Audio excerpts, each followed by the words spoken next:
Olá, tudo bem? Estamos começando mais um podcast Educação e Carreira. Esse programa vai ao ar sempre às quartas-feiras no canal do YouTube da Unifaciar e também no canal da Unifaciar no Spotify. E hoje a conversa aqui vai para o lado racional, lógica matemática, sem essa de ficar interpretando vermelho é vermelho, azul é azul, preto é preto. 2 mais 2 sempre serão 4 e não 5 ou 6, como alguns advogados pensam. Hoje nós vamos falar sobre o curso de Engenharia Mecânica e as suas respectivas áreas de atuação. O que faz um engenheiro mecânico? O campo de trabalho está bom ou ruim para as engenharias? Especificamente a mecânica. E a remuneração, será que compensa? Nós vamos falar também um pouco sobre engenharia de segurança do trabalho. Olha que interessante, é uma área que está crescendo muito e nós vamos conversar um pouquinho aqui com o nosso convidado sobre isso. E quem vai responder, quem vai nos ajudar a responder essas perguntas é o professor, diretor de empresas, escritor Guilherme Bastos Pequeno Neto, graduado em Engenharia Mecânica pela Universidade Federal do Paraná, pós-graduado em Engenharia de Segurança do Trabalho também pela Universidade Federal do Paraná. E ele estava me falando que ele está terminando o mestrado pela Indiana University of Pennsylvania, nos Estados Unidos. E nós vamos conversar um pouquinho sobre esse mestrado também. Guilherme, muito obrigado pela tua presença aqui. E eu queria que você primeiramente falasse por que você escolheu engenharia. Para você relembrar aí na tua memória o que te levou a escolher engenharia mecânica. E o que faz um engenheiro mecânico, para que os nossos ouvintes e telespectadores possam entender melhor essa área da engenharia. Legal, Murilo. Obrigado pelo convite, agradeço, me sinto honrado pela oportunidade de estar aqui conversando um pouquinho sobre as engenharias de uma maneira geral. Engenharia mecânica, que é a minha área, né? Engenharia de segurança do trabalho. A gente vai conversar um pouquinho sobre isso. E lembrando lá, voltando ao passado, né? Lá, vou te dizer aí, 1994. O problema quando eu faço pergunta é que entrega a idade, né? É, mais ou menos isso. 94, 93. Eu gostava muito das disciplinas exatas, né? Eu gostava muito de física. Eu me dava muito bem em física. Lá, antigamente era o segundo grau, né? Hoje ensino médio. Antigamente, segundo grau, eu estudava num colégio Maria Santa Maria, era dividido em bimestres, né?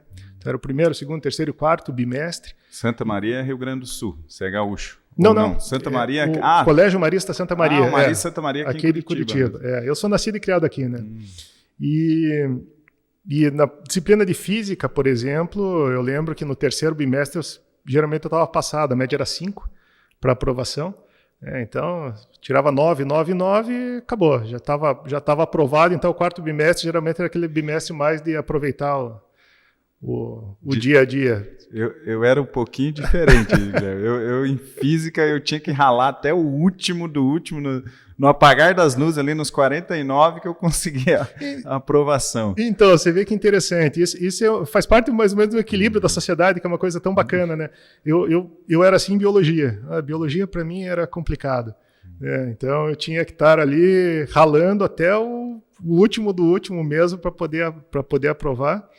E aí, física, eu ia bem, matemática eu ia bem, gostava muito da parte mecânica da física, da parte de termologia, né? E aí, até de eletricidade um pouco, né? E aí, fazendo ali aquelas pesquisas, participando, antigamente tinha bastante também essa questão do teste vocacional, né? Fazendo alguns testes vocacionais ali, eu vi que minha área era tecnológicas mesmo, e aí eu optei por engenharia mecânica, porque eu imaginava, quando a gente está no segundo grau ali, ou agora no ensino médio, a gente imagina como é, mas não tem ideia de como viver, né?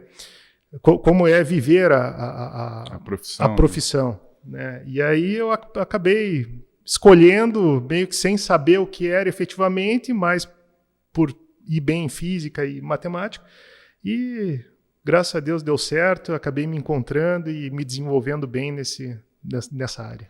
E é interessante, né, Guilherme, porque eu também foi lá atrás que eu escolhi as áreas que eu ia estudar, né? Primeiro eu fiz administração, eu entrei em 1990 lá na Universidade Estadual do Oeste do Paraná. Ainda não era nem UniOeste, era FECIVEL, Faculdade de Cascavel, depois que virou UniOeste.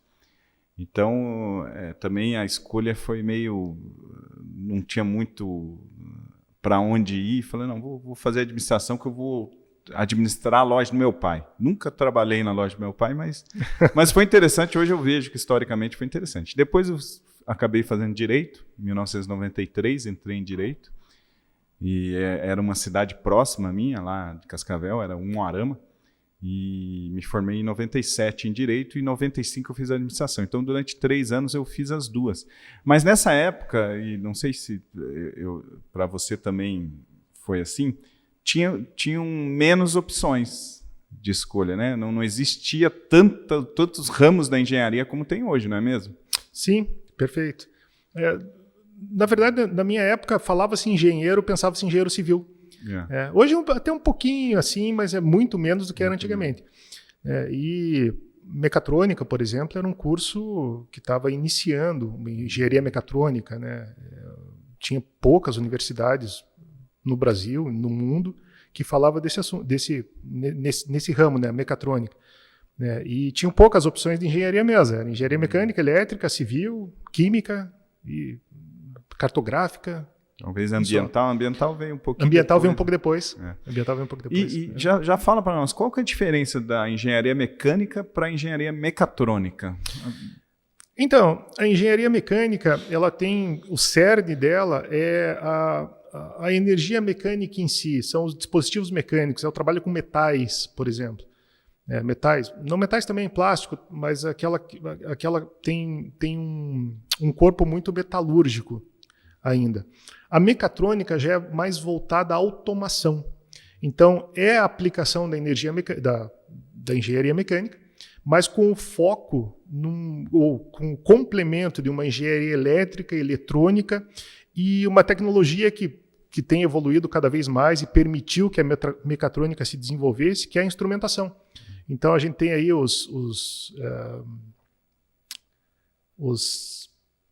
me fugiu o nome agora. Fugiu o nome, né? Mas já vai vir.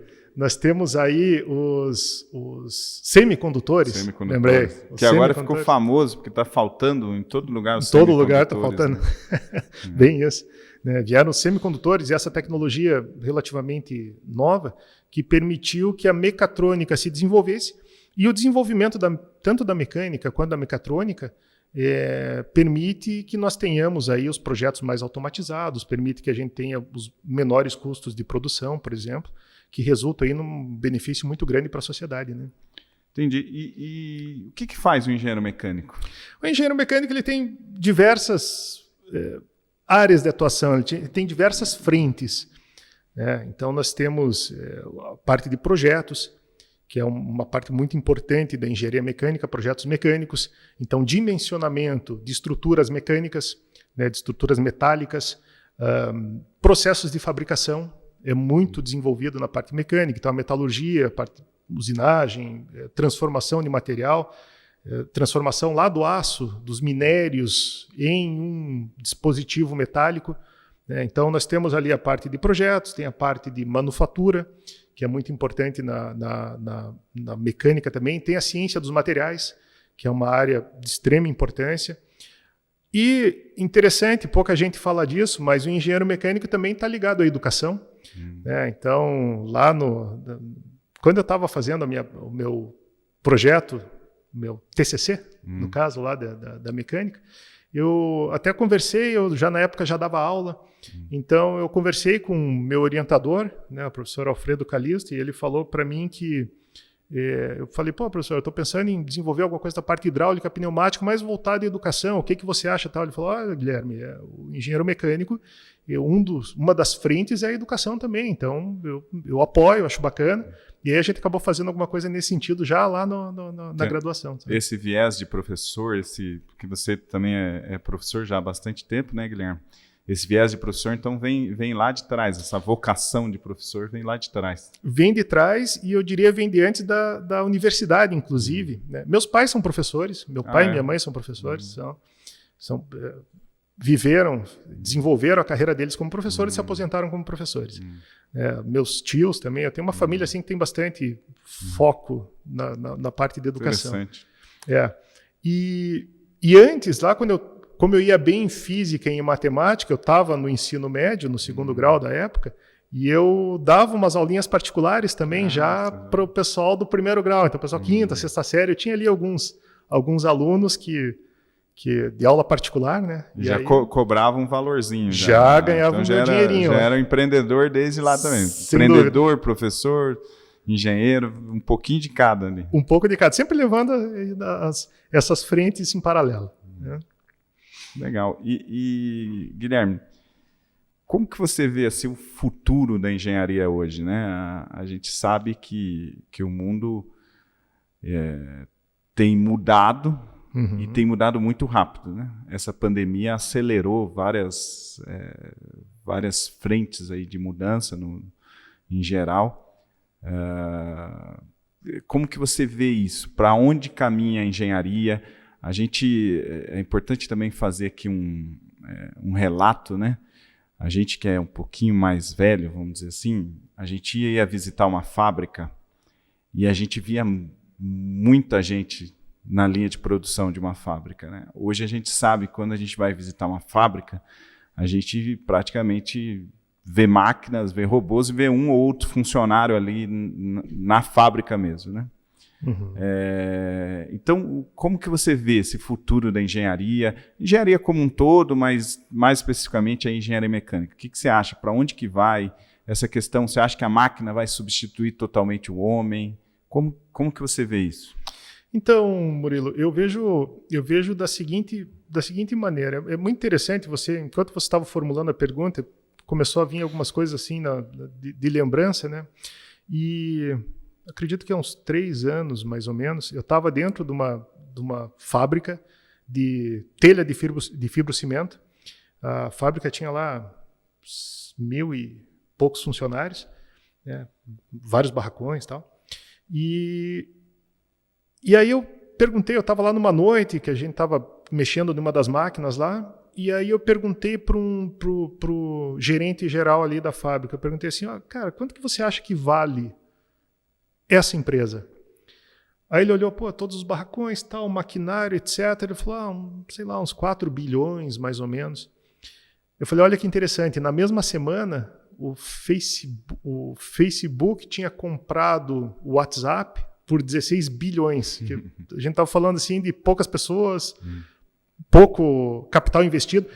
Então aquilo me despertou, na época, achei interessante, que existe uma mudança ocorrendo no mundo, e onde as ideias começam a ter mais valor do que efetivamente o produto, o serviço ou grandes estruturas. A estrutura, a propriedade. E é interessante até, já que você está falando isso, fazendo uma intervenção aí, o Nubank, que é uma startup, é um banco, que hoje não tem uma agência, mas vale mais do que o Banco do Brasil, com todas as agências que o Banco do Brasil tem.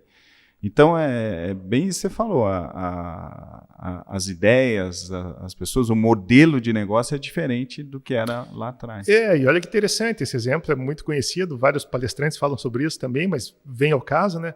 A maior empresa de transporte de passageiros do mundo não tem um veículo carro, sequer.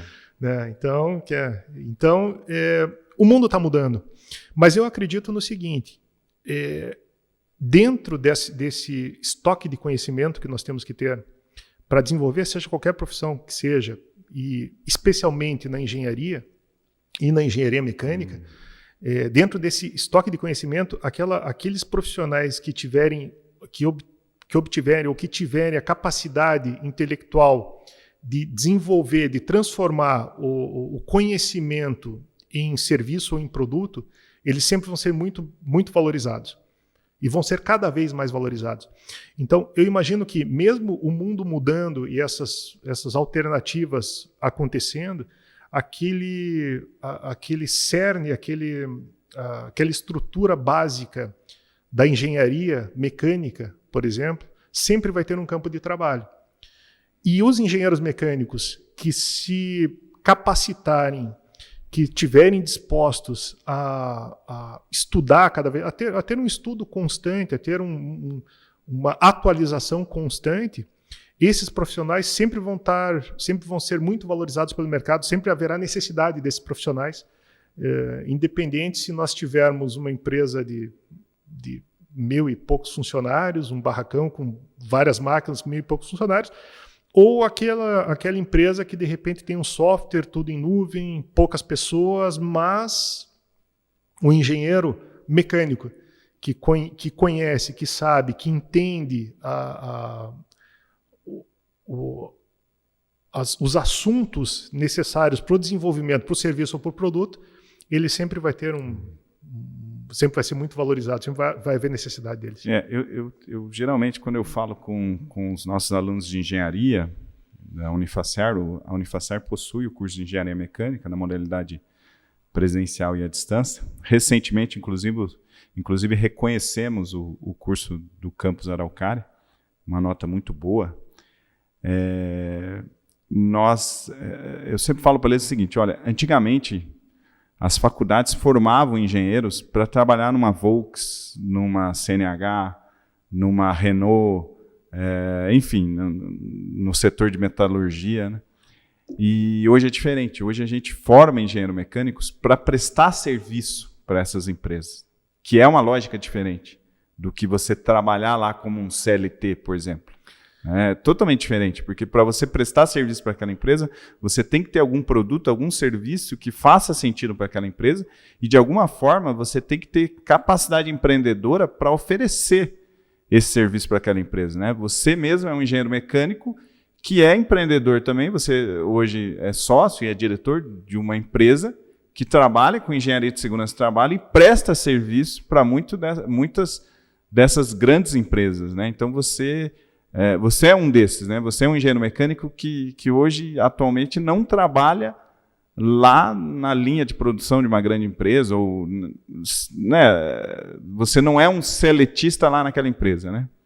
Perfeito. E isso é importante você falar também, a tua experiência, porque os alunos que estão nos assistindo, as pessoas que querem fazer engenharia mecânica precisam entender isso, né? De que o engenheiro mecânico ele precisa ser um pouco empreendedor e ter competências além das técnicas da área de engenharia mecânica. Perfeito. Cada vez mais isso vem acontecendo. Então, é uma mudança de mindset e os alunos que estão assistindo, o pessoal que tá acompanhando, especialmente o pessoal de engenharia mecânica, os alunos de engenharia mecânica, nós temos que nos desvincular daquela ideia do seletista, eu vou procurar um trabalho, registrar minha carteira e ter todos aqueles direitos que são garantidos pela CLT, justamente por conta disso que a gente acabou de falar. Hoje o mercado, o serviço, o produto, ele necessita do conhecimento. Então, não é do tempo do trabalho do engenheiro dentro de uma empresa, e sim é do conhecimento do engenheiro aplicado àquele produto, àquele serviço, àquela linha.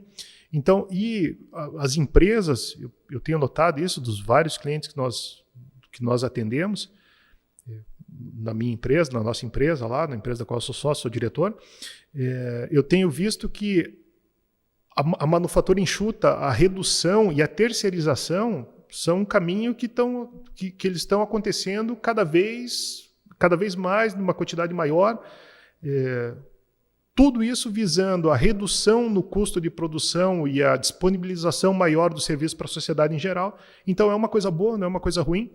E nós temos que ter essa mudança de mindset como engenheiros, né? Eu sou engenheiro mecânico, eu vou querer entrar numa empresa e ficar 20, 25 anos trabalhando com meus direitos reservados e adquiridos. Não vai ser bem assim. Não é bem assim. Né? Não vai ser bem assim. Talvez um ou outro tenha essa possibilidade. Isso mas isso era mais comum lá atrás, né? Hoje é mais difícil essa longevidade numa empresa. Muito.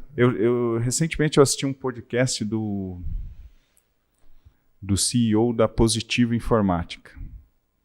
E hoje é Positivo Tecnologia até. E é interessante que ele estava falando E a gente daí vê essa questão da flexibilidade que a empresa tem, essa questão que você falou da manufatura, dos squads hoje, né, que são da metodologia ágil, tudo isso que tem invadido aí as indústrias, né, as empresas como um todo. Então a Positivo, ela começou fazendo o computador, montando o computador, desktop na época, né, e cresceu, uma empresa já antiga, né? Antiga sim, para nós hoje, né? Mas ela cresceu muito construindo desktop, depois notebook, mas chegou de uma hora para outra, o computador meio que diminuiu muito o número de computadores vendidos no Brasil. E veio o celular, veio o smartphone, veio o tablet. Então, se a Positivo continuasse só fazendo computador, com certeza ela não estaria mais entre nós hoje, teria falido já, né? Então ela teve que entender essa mudança de mercado e teve que se adequar a um novo processo de produção, porque você produzir computador é uma coisa, agora você produzir um celular é outra, totalmente diferente, né? Então é bem dentro disso que você falou, dessa ideia das empresas buscarem uma flexibilidade, porque de uma hora para outra o teu negócio pode mudar totalmente e você tem que se adequar a esse novo negócio, a esse novo produto, novo serviço, né? Sem dúvida. Estar de olho no mercado e estar de olho nas atualizações é de fundamental importância para qualquer empresa não morrer, não acabar, como você falou. Talvez a Positivo não tivesse que ir entre nós. E mais do que isso, hoje, e aí entra também, a gente pode linkar esse assunto com a postura e o mindset do engenheiro mecânico de hoje. Hoje, o modelo de gestão ele é mais importante do que o produto ou do que o serviço. Então, a gestão da empresa, a gestão, a imagem que a empresa passa para a sociedade e a gestão interna da empresa é mais importante do que o produto ou do que o serviço. Sim. E aí entra esse mindset do engenheiro mecânico. Então, hoje, o serviço que o engenheiro mecânico presta para uma empresa é mais importante do que ter o horário do engenheiro mecânico dentro da empresa. Então, esse novo mundo, essas novas necessidades, elas são de fundamental importância. Eu tenho aqui até alguns dados, eu gostaria de passar, que atualmente no Brasil existem cerca de 93 mil engenheiros mecânicos. É importante dizer que o engenheiro mecânico é aquele formado, graduado numa faculdade de engenharia mecânica e que é inscrito no CREA, que é o Conselho Regional de Engenharia e Agronomia. Para se ter uma ideia, Guilherme, no Brasil nós temos mais de 1 milhão de advogados. Então isso representa mais de 10 vezes o número de engenheiro mecânico. Você acha que esse é um dos problemas do nosso país, tá do jeito que está? Ter mais advogados do que engenheiro mecânico? Vou te colocar numa polêmica. Eu acredito que os advogados são de extrema importância, né? Nós temos vários colegas que nos auxiliam em várias demandas, necessidades e contratos e demandas jurídicas, né? Mas eu acredito que é um problema de, talvez até o pessoal de direito consiga falar melhor, né? Um problema da justiça do Brasil, como está estruturada hoje, né? Mas eu acredito que 93 mil engenheiros mecânicos inscritos no CREA, eu acredito que é pouco para o tamanho do Brasil, eu acredito. Eu acredito nisso. Muitos engenheiros, e aí vai uma dica também para os engenheiros mecânicos ou para os estudantes de engenharia que estão nos assistindo. Muitos engenheiros pensam na engenharia, mas não como engenharia, como um método de ser um gestor, um administrador. Mesmo sendo gestor, administrador ou, enfim, professor de engenharia, é sempre importante buscar esse diferencial técnico que o engenheiro mecânico pode oferecer para a sociedade. Né? E é legal isso que você falou, porque vai dentro de um outro assunto que eu coloquei aqui para falar contigo, que é o seguinte, um estudo do IPEA, que é o Instituto de Pesquisa Econômica Aplicada, ele realizou um estudo que prevê carência de profissionais de engenharia, né? Para os próximos anos aí, tem uma carência muito grande. E segundo essa projeção do IPEA, a escassez de engenheiro não será pela falta de profissionais formados, né? Mas pela falta de pessoas qualificadas. O que isso quer dizer? Em números, haverá engenheiros suficientes para suprir a demanda. No entanto, esse mercado requer mais profissionais de qualidade. Então, o que quer dizer? O engenheiro simplesmente, o engenheiro mecânico simplesmente, ele não resolve o problema. Ele precisa de qualificações a mais que hoje ele não tem, né? Outro fator interessante também, que contribui para esse gargalo, é que muitos engenheiros acabam se desviando de sua área de formação e passam a atuar em outros setores. O IPEA mostra que menos da metade, 41% dos engenheiros, exercem suas ocupações típicas. Então, quer dizer que quase 60% vai para outra área. É interessante porque é uma versatilidade desse profissional de engenharia, né? Que ele pode ir para outras áreas, mas também demonstra essa questão da qualificação. O que você acha que se deve isso, essa falta de qualificação dos engenheiros? Você acha que é falta de interesse do próprio engenheiro, falta de ambição, de repente falta de oportunidade mesmo, falta de instituições qualificadas para ensinar esse engenheiro? O que você acha? Onde que está o gap aí de ter engenheiros, mas esses engenheiros não serem qualificados para o que é realmente necessário hoje? Eu acho que é um pouco de cada fator que você colocou, com algumas coisas adicionais que eu queria pontuar. Esse estudo do IPEA, essa informação do IPEA que você apresentou aqui agora, Murilo, é um fator que a gente vem notando ano após ano. Então, eu costumo dizer, né, nós temos lá um cargo na nossa empresa que ele está sempre aberto e a gente nunca consegue preencher, que é um programador, um engenheiro que tenha certas qualidades e capacidades, e a gente não encontra. E isso já há alguns anos o pessoal vem falando, o problema de falta não é a falta do emprego, o problema é a falta da qualificação necessária ao emprego. Na engenharia isso é muito evidente e, de fato, eu imagino que falte instituições que consigam oferecer essa formação completa ao engenheiro, e eu imagino que falta um pouco de interesse do próprio engenheiro. Dentro de todo esse contexto, eu imagino que a mudança do mindset do próprio engenheiro é de fundamental importância. Qual a mudança do mindset? É exatamente isso, entender que o engenheiro ele não é só por ter o certificado ou o diploma, ele não está pronto e preparado para oferecer o serviço e o produto de qualidade. E as instituições hoje, elas são um pouco refém desse mindset, porque muitas vezes o próprio engenheiro o próprio estudante de engenharia não dá valor à instituição que ele está trabalhando, não dá valor às vezes ao profissional que está ensinando. Eu acredito que nós temos um potencial gigantesco de professores, profissionais, instituições, e essa mudança de mindset do próprio engenheiro e da própria sociedade são de fundamental importância para o desenvolvimento e para que o engenheiro não seja só o engenheiro do diploma, seja um engenheiro efetivamente. E mais, a instituição, e aí aos estudantes de engenharia, a instituição ela te dá a base, ou a carreira, quem desenvolve é o profissional. Sim. Dali para frente.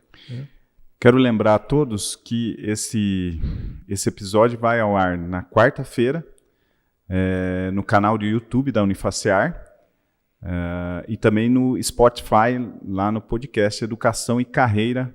Nós vamos continuar essa conversa aqui com o professor Guilherme Bastos Pequeno Neto. Professor Guilherme, e essa é uma das razões para você ter ido buscar fora do Brasil uma qualificação? Você está fazendo um mestrado lá na Indiana University of Pennsylvania, né? Recentemente a gente estava conversando de que muitos dos conhecimentos que você tem obtido lá, você não encontra no Brasil. São conhecimentos que estão muito à frente do mercado hoje no Brasil. Essa é uma das razões de você ter ido buscar lá o teu mestrado? Sim, essa é uma das razões. Na verdade, o meu ramo é engenharia mecânica. Eu trabalho com máquina, trabalhei muito tempo no departamento de manutenção, trabalhei no departamento de engenharia de uma multinacional. Depois eu me formei em engenheiro de segurança, trabalhei no departamento de manutenção e desenvolvi a minha carreira dali para frente como engenheiro mecânico, focado em segurança de máquina. Então, hoje eu sou especialista, sou engenheiro de segurança, focado em segurança de máquina, né? E a engenharia de segurança do trabalho no Brasil, ela tem o status de engenheiro de segurança. Fora do Brasil, ela tem o status de ciências de segurança. Então, a segurança do trabalho é aplicável não só à engenharia, mas a qualquer outra área, qualquer outro ramo. Então, no Brasil, para você ser engenheiro de segurança, hoje você precisa ser qualquer engenheiro, qualquer engenharia, né? Você ser graduado em qualquer engenharia ou graduado em arquitetura. E aí depois você faz a pós-graduação que te oferece o cargo ali, o diploma ou a certificação do engenheiro de segurança. Inclusive, fazendo um adendo aí, a Unifacer possui o curso de pós-graduação de Engenharia de Segurança do Trabalho na modalidade à distância, reconhecido pelo CREA. Então, quem tiver interesse pode nos procurar. É um curso, como o Guilherme falou, é um curso que te dá essa habilitação para ser engenheiro de segurança do trabalho. Você precisa obrigatoriamente fazer ou essa pós, né? Eu creio que, eu não sei se tem a graduação em engenharia de segurança do trabalho. No Brasil, não. No Brasil, não. No Brasil, é uma não. Pós mesmo. É uma pós. Uma pós. 2 anos, você é formado em qualquer engenharia ou em arquitetura e você faz uma pós-graduação de 2 anos e habilita-se, ou 1 ano, de 1 a 2 anos, né? Só uma carga horária lá. 600 e poucas horas, né? A carga horária é bem alta. Né? Que habilita, né? Não, no Brasil não tem. Nós temos um colega lá, um engenheiro formado lá, que trabalha conosco lá na Unisafety, na empresa que eu sou sócio e diretor. E hoje ele está fazendo uma pós-graduação de engenharia de segurança na Unifaciar. Um curso bem bacana, né? Recomendo. E hoje a gente está com uma parceria com ele que a empresa está contribuindo ali na formação dele, justamente porque nós necessitamos desse conhecimento dele. Com mais o conhecimento que a empresa investe nele, ele acaba crescendo dentro da própria organização ali. E aí, o engenheiro de segurança, no Brasil nós temos esse engenheiro de segurança, e inclusive tem uns requisitos legais que, conforme a empresa, grau de risco de empresa, número de funcionários, é obrigatório ter um engenheiro de segurança. Fora do Brasil é um pouco diferente. Existe a ciência da segurança do trabalho por ela mesma.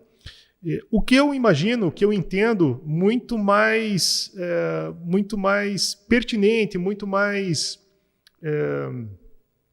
eu diria até, engenharia pela engenharia de segurança, ou melhor, a segurança do trabalho pela segurança do trabalho em si. É um modelo um pouco diferente. Quando a gente pensa no Brasil, a gente vê engenharia de segurança e após a engenharia de segurança, o que nós temos?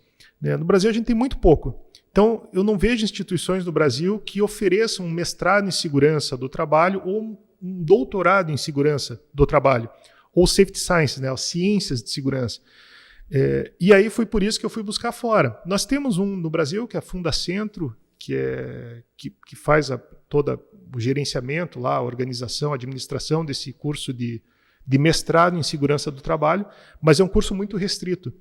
E aí, quando eu identifiquei, ou melhor, quando eu busquei uma qualificação maior dentro da área de segurança, eu busquei o mestrado da Fundacentro, eu vi que tinha ali alguns pontos positivos, outros pontos negativos, e aí eu comecei a buscar no mundo, ali onde tinha alguma coisa mais de acordo com o que eu estava buscando em termos de formação.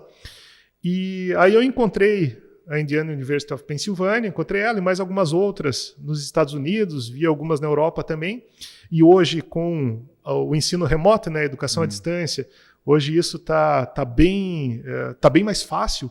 Então, eu estava buscando um curso que fosse híbrido, que tivesse algum dos professores que pudesse orientar uma tese de mestrado focado ali em apreciação de risco e segurança de máquina, que é basicamente o ramo de trabalho, o campo de trabalho que hoje eu atuo.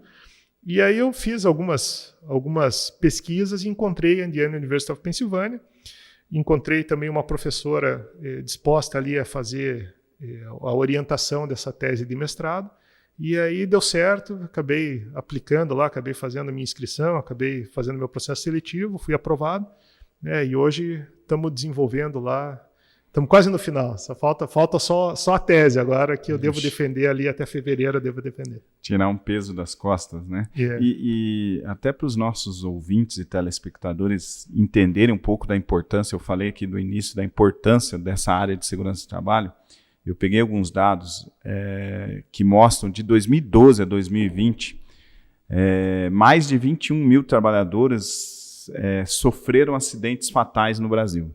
Então, é uma taxa de mortalidade de 6 óbitos a cada 100 mil vínculos de emprego no mercado de trabalho formal. Esse número é um dos maiores no mundo. Então, eu estava pegando alguns dados aqui. A gente só perde para na verdade, quem fica à frente nesse ranking, que é um ranking que a gente não gostaria de estar à frente, é o México, que tem 8 óbitos a cada 100 mil. Mas os países com menores taxas de mortalidade, como o Japão, Canadá, até mesmo a Argentina aqui do lado, tem números bem abaixo de 1,4, 1,5, a Argentina tem 3,7 a cada 100 mil trabalhadores, então é muito alto esse número de pessoas que perdem a vida pela questão de acidentes no seu ambiente de trabalho que poderiam ser evitados com a ciência da segurança, né? A série Smart Lab de trabalho decente, né? Gastos com doenças e acidentes de trabalho chegam a 100 bilhões de reais desde 2012. Né? Estima-se que doenças e acidentes de trabalho produzem a perda de 4% do produto interno bruto global a cada ano. No caso do Brasil, esse percentual corresponde a aproximadamente 300 bilhões de reais, se a gente considerar o PIB de 2020. Então, quando a gente fala de segurança do trabalho, a gente está falando de vidas, está falando de acidentes que podem deixar uma pessoa incapacitada e está falando de muito dinheiro, né, Guilherme? Perfeito. Exatamente. A gente está falando daquilo que dignifica a pessoa, né, que é o trabalho, e aquilo que dignifica o trabalho, que é a segurança. Então, é muito importante nós sairmos de casa todos os dias para trabalhar e retornarmos como saímos, todos os dias. Claro, absorvendo só o conhecimento e a experiência, mas não um acidente, né? O Brasil, um dos pontos que me preocupa muito nesses dados que você trouxe, Murilo, para nós, é que alguns estados ainda têm subnotificação de acidentes de trabalho. Ainda então, talvez esse número seja até maior. Bem maior. Seja até maior. Né?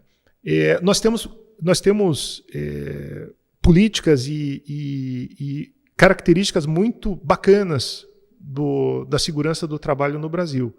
Obviamente que a segurança do trabalho do Brasil veio muito tarde. Nós estamos falando aí das normas regulamentadoras que foram publicadas em 1977, e a gente tem anuário, a gente consegue ver alguns anuários, por exemplo, dos Estados Unidos, lá da década de 20.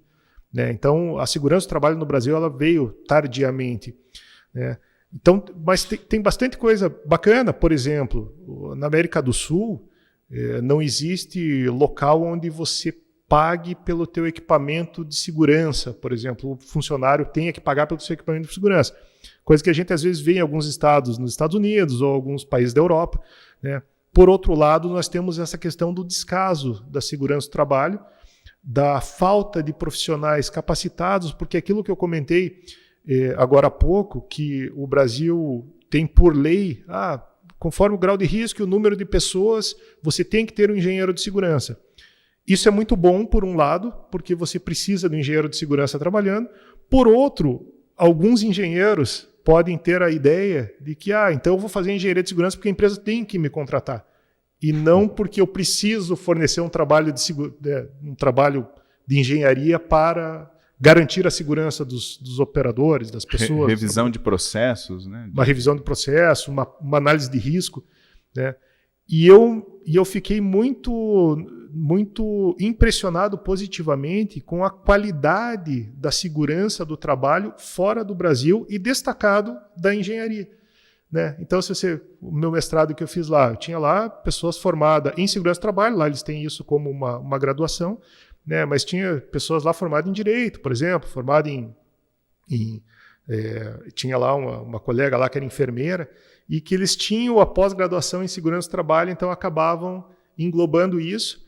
E os conceitos muito avançados de segurança do trabalho que eu acabei aprendendo no mestrado, olhando, e coisas que a gente vê um pouco de falta aqui no Brasil, né?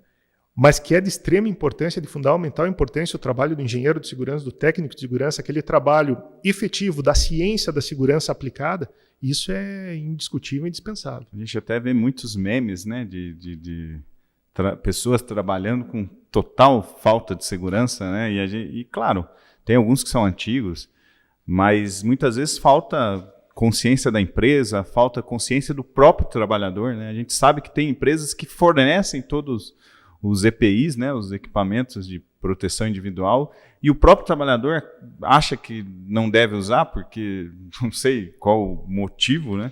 Então faz parte de uma cultura nossa, né? Eu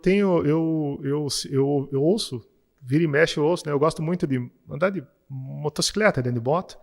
E aí, quando eu comprei minha primeira moto, o pessoal sempre brincava, falava, quem nunca caiu de moto não teve moto, não é motocicleta. Putz, mas moto não é para cair, né?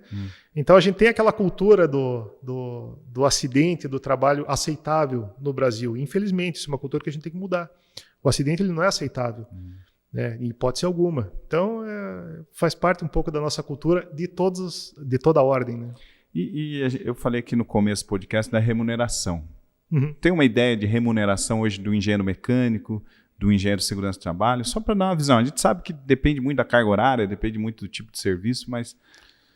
tudo depende, como você falou, depende da carga horária, do tipo de serviço e do estágio em que o engenheiro está na maturação de engenharia dele e da capacidade que ele tem de fornecer o serviço. Mas eu imagino um engenheiro que ele esteja em início de carreira, o recém-formado em engenharia, ele vai encontrar aí uma realidade por volta dos R$3.000, R$3.500 mensais, né? Um engenheiro pleno, aí a gente já pode falar em alguma coisa próxima dos 5,5 a 7, né? E aquele engenheiro que tem o registro no conselho, que trabalha com engenharia efetivamente, aí existe um piso definido pelo CONFIA, que são 9 salários mínimos nacionais. Então a gente está falando hoje basicamente de uns R$9.900, mas é uma realidade muito restrita, né? Essa remuneração dentro de um CLT, uma remuneração por volta dos R$10.000 é uma classe relativamente restrita, e são engenheiros plenos ou sêniores que já acabaram desenvolvendo. E obviamente, quando você muda esse mindset e vai para a prestação de serviço e para o empreendedorismo, então eu recebo o que eu produzo efetivamente, aí a gente pode dizer que os salários são muito maiores, né? Aí a gente pode dizer que engenheiro que acumula diretoria de empresas, de grandes empresas, ou gerências gerais de grandes empresas, ou que prestam serviço para grandes empresas, podem estar salário aí acima de R$20.000 facilmente, né? E aí precisa de outras competências também, né? Além da competência técnica, soft skills, que são competências comportamentais, que irão fazer esse engenheiro chegar num cargo de diretoria ou prestar serviço para uma grande empresa. Sem dúvida, ele vai precisar de muitas competências adicionais, eu não tenho dúvida. E é interessante, quando a gente olha esse mindset, né, voltando um pouco ao assunto do mestrado fora, né, é interessante que quando a gente vai para uma meritocracia, que é o que a gente está buscando com um engenheiro empreendedor, aí a gente tem um retorno um pouco maior, né? Então, eu tenho orgulho de falar, né, que no meu mestrado lá as minhas notas são relativamente boas, então eu estou lá num patamar ali de notas ali que, né, sei lá, top 5 da minha turma ali, né? E aí eu consegui algumas bolsas com isso. Mesmo não buscando e não indo atrás, eles acabam oferecendo algumas bolsas que você aplica e acaba retornando não só como uma gratidão que nós temos e um orgulho que eu tenho de ter ganho esses prêmios, mas um retorno financeiro também. Então, eu estou falando aí de alguma coisa em torno de uns $5.000 que eu já tive de retorno em bolsa. A gente está falando de R$30 mil, que é uma coisa que é bastante. Né? Então, eu diria assim, esse novo conceito do engenheiro, pensando numa remuneração de engenharia focada numa meritocracia, no que você consegue oferecer dentro da engenharia, é fantástico, é fundamental. E eu brinquei aqui no início, né, do engenheiro ter essa lógica racional, matemática, né, de que vermelho é vermelho e branco é branco, mas é uma brincadeira mesmo, e até na nossa conversa aqui, várias vezes você citou essa questão do mindset, que é muitas vezes uma linguagem do coaching, uma linguagem do pessoal de ciências humanas, né, dessa mindset, que é a mudança de pensamento, de mentalidade, né, de você ter uma mudança total de mente, de uma coisa que você é fixo naquilo e mudar esse jeito de pensar, né?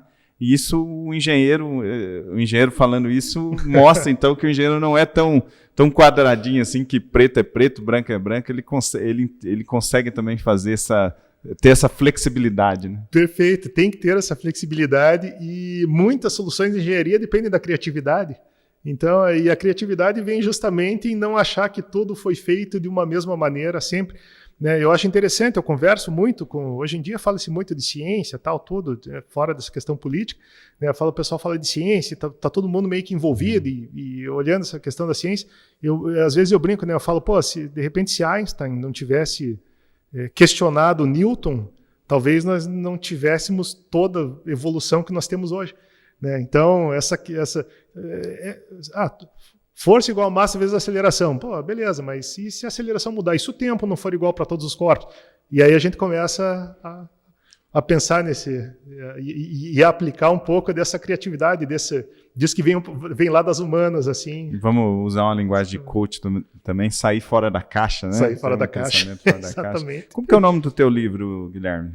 Então, o meu livro, na verdade, eu me propus a escrever uma coleção que chama-se a coleção A Proteção de Máquinas. Né? Então, são todas as etapas que eu imagino que compõem a ciência da segurança de máquinas. No total vão ser 9 publicações, vão ser 9 volumes. O primeiro já foi publicado, esse que você está comentando, que é Proteção de Máquinas, o nome é Barreiras de Proteção. E já tem um segundo pronto, que agora está em processo de registro na Biblioteca Nacional, que o segundo é Estado da Técnica. Então, hoje, o primeiro livro, ele chama-se Proteção de Máquinas, a coleção toda são 9 volumes. O primeiro é Barreiras de Proteção e o segundo vai ser o Estado da Técnica. E olha aí, o engenheiro também escreve, né? Ele diz que o engenheiro tem dificuldade de escrever, está aí uma prova de que o engenheiro também escreve, né? Escrever 9 publicações não é para qualquer um. Guilherme, nós estamos chegando aqui ao final do nosso podcast, nós poderíamos conversar aqui por várias horas ainda, mas eu queria que você deixasse uma mensagem final. A gente geralmente pergunta para o nosso convidado aqui, e você, como é professor, se fosse para escrever uma frase num quadro negro, né? Já que falando em quadro negro já demonstra a nossa idade, né? Mas se fosse para escrever uma frase ali que ficasse eternizada ali, que frase você escreveria? Uma mensagem para os nossos ouvintes e telespectadores. Te peguei de surpresa. Me pegou de surpresa, mas eu agora, pensando, eu tenho uma frase, além dessas 9 publicações que eu comentei, né, que eu vou fazer, dessas 2 que já estão prontas e as outras, já tem mais 2 em processo de desenvolvimento e as outras que vão vir aí até antes de eu me aposentar. Eu escrevi também estou finalizando um livro que eu chamo Segurança de Máquinas para Crianças, né? Que eu foco ali no público infantil e eu falo aqueles acidentes domésticos, aquilo que eu falei, nós temos que mudar a cultura do Brasil do acidente. O acidente não pode acontecer. E aí eu trago algumas máquinas domésticas nas quais temos os riscos e eu tento usar uma linguagem, uso as minhas 2 filhas ali para me ajudar essa linguagem mais lúdica, mais uma linguagem mais infantil, né? E nesse livro eu vou colocar, já estou dando um spoiler desse livro, né? Eu vou colocar uma frase que eu gosto muito, que é do nosso atual ministro de Ciência e Tecnologia, que é o Marcos Pontes. Ele é o nosso astronauta, né? O astronauta Marcos Pontes. E ele fala assim, na verdade ele é uma frase que eu ouvi dele, mas ele falando que a mãe dele falava para ele. Então, né, se eu tivesse que escrever alguma coisa no quadro negro para deixar como mensagem, eu diria o seguinte: estude muito, trabalhe muito, faça mais do que as pessoas esperam de você. E aí você consegue chegar em qualquer lugar. Então, muito bom. Muito bom.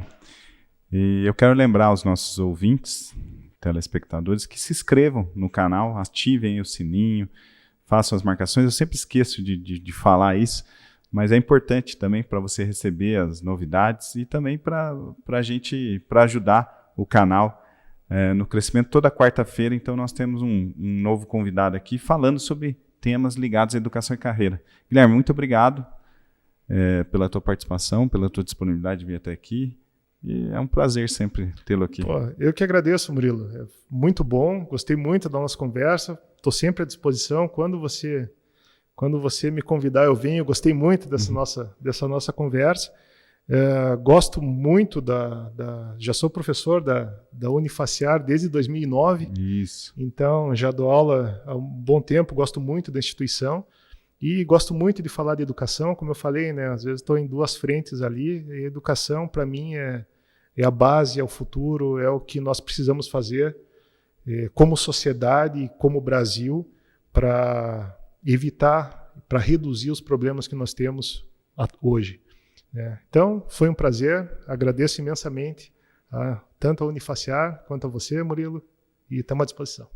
Se você quiser saber mais sobre engenharia mecânica, entre no nosso site, engenharia, né, www.unifaciar.edu.br. Guilherme, para te achar hoje Instagram, ou como é que é mais fácil para te achar? Tem meu Instagram, Guilherme Bastos _Unisafety. Tem o próprio site da Unisafety, unisafety.com.br, o livro editorauni.com.br. Tem o meu canal do YouTube também, que eu falo lá um pouquinho sobre proteção de máquina, segurança de máquina, que é o canal da Unisafety. Então é só buscar lá Unisafety NR12 ou Unisafety Segurança de Máquina que vai encontrar. E tem o LinkedIn também, né? Meu, da Unisafety. Então, para me encontrar é só... Bastante formas aí. Tem. O meu Instagram, Murilo Mandrade, Murilo M. Andrade, ou então e-mail da Unifaciar, murilo.andrade@unifaciar.edu.br. Estou à disposição para falar sobre engenharia mecânica, engenharia de segurança do trabalho. É só mandar que a gente responde. Qualquer coisa a gente passa para o Guilherme também responder. Obrigado e até uma próxima vez. Valeu, tchau.